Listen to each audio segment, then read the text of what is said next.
You filed your LLC, paid the fee, you've got the confirmation. Okay, you're official.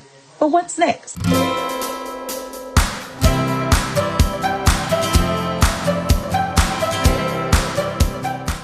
Let me walk you through the three documents that every LLC owner needs before they even take a paying client.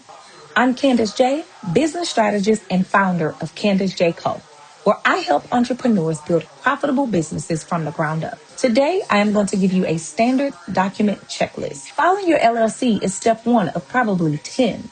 I see this mistake constantly all the time with most new entrepreneurs. They are operating without an operating agreement, an EIN, and a client or service contract. Here's the thing. Forming your LLC gives you the entity through your state, but the entity is essentially an empty shell until you fill it with the right structure. Think of your LLC like a house frame. These three key documents are the walls, the roof, and the door. Without them, the entire frame is exposed. Document number one, your operating agreement. This is your internal rule book for your LLC. It defines who owns the business, how decisions are made, what happens if a member leaves the company or it dissolves, and how your profits and loss are distributed. Most states do not legally require an operating agreement, but here's why you should have one anyway. Without it, your LLC defaults to state's generic rules, and your state's generic rules were not written for your business. They were written in generalized terms, an entity that may or may not look anything how you actually operate. More importantly, if you ever apply for a business bank account, pursue a loan, or need to prove to anyone that your business is legitimately structured, the first thing they ask for is an operating agreement. If you don't have it, you look unprepared, and trust me, it's noticed. For a single LLC member, which most of us are, a basic operating agreement is straightforward. You can have a qualified attorney draft one, use a reputable legal service, or come work with me. The link is down in the description. Document number two, your EIN, your employer identification number.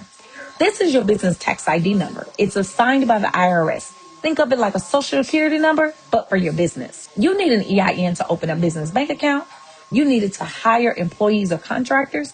You need it to apply for business credit. You need it to file your business taxes correctly. And you need it so that you stop using your personal social security number for business transactions. You get the picture? It's needed for everything in business. Here's the good news. An EIN can be completely free.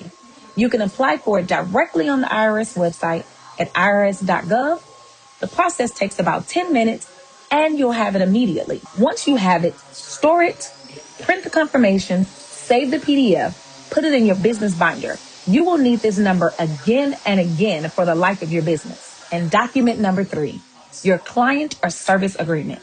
And if you have a service business, this one is non-negotiable. A client service agreement, also called a service contract, is the written agreement between you and every single paying client.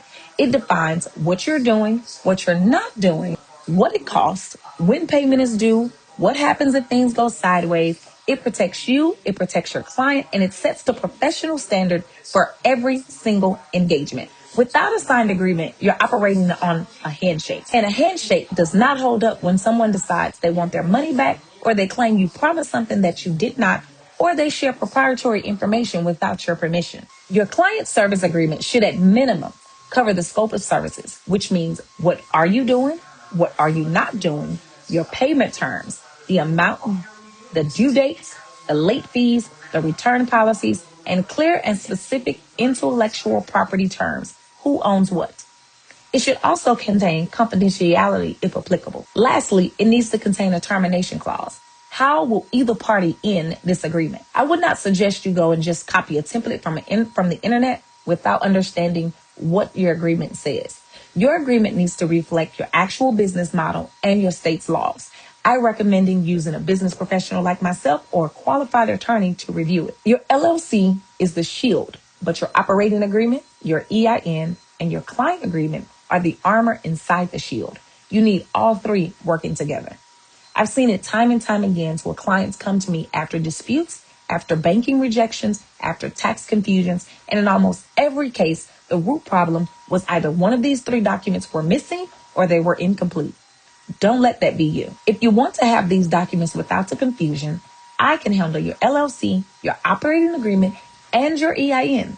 Just go to CandiceJCo.com. If you want to build your foundation yourself with step-by-step guidance, the Back to Business course launching August 1st will walk you through every document, every filing, every checklist. Sign up in the description so you don't miss out. If this was helpful, like this video, drop a comment and tell me which one of these 3 documents that you still need. And subscribe so you don't miss next Tuesday. I post weekly videos on business education.